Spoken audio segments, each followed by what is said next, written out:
नमस्कार मित्रांनो, मी सुनील मुलगीर आज एक नवीन विषय घेऊन आलो आहे। सर्वप्रथम मला सांगायला खूप आनंद होत आहे की माझ्या चॅनलचे सबस्क्रायबर 1,500चा टप्पा पूर्ण झाला आहे। आपल्या चॅनलचे संख्या आता वाढत आहे, तरी असंच आपण पुढं सुद्धा मला जास्तीत जास्त सबस्क्राईब करा आणि लाईक करा, शेअर करायला विसरू नका। विषय आजचा असा आहे, सर्वप्रथम सर्वांना होळीच्या खूप खूप शुभेच्छा। आजचा विषय पंतप्रधान आवास योजनेचा आहे की ज्या लाभार्थ्यांना घरकुल मंजूर झाल्यानंतर त्यांना घरकुल बांधण्यासाठी जिल्हा प्रशासनाकडून रेती उपलब्ध करून दिली जाते, परंतु काही लाभार्थ्यांना हे माहीतच नसते की आपल्याला रेती फ्रीमध्ये मिळते का नाही। परंतु आपण ज्यावेळेस आपल्याला पात्र लाभार्थ्याची नाव यादीमध्ये आल्यानंतर सर्वप्रथम आपण तहसीलदार यांच्या नावाने अर्ज तयार करा।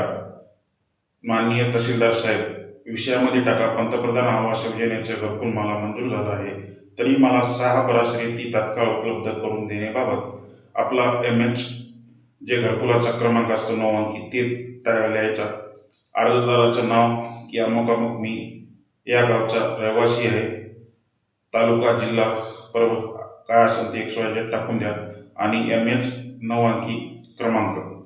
महोदय, वरील विषयास अनुसरून मी अर्ज करतो की माझं पंतप्रधान आवास योजनेमध्ये पात्र यादीमध्ये नाव असताना मला घरकुल बांधण्यासाठी तात्काळ रेती 6 बरास उपलब्ध करून द्यावं ही असा विनंती अर्ज करा।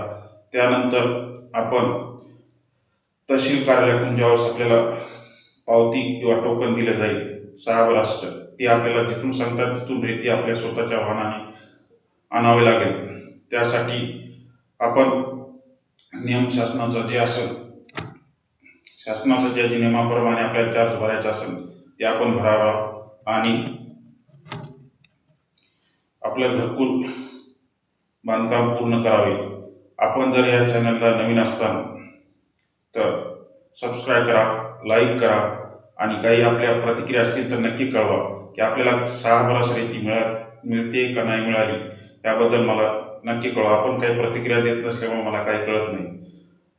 आणि पुन्हा एकदा आपल्याला सर्व परिवाराला होळीच्या खूप खूप शुभेच्छा। धन्यवाद।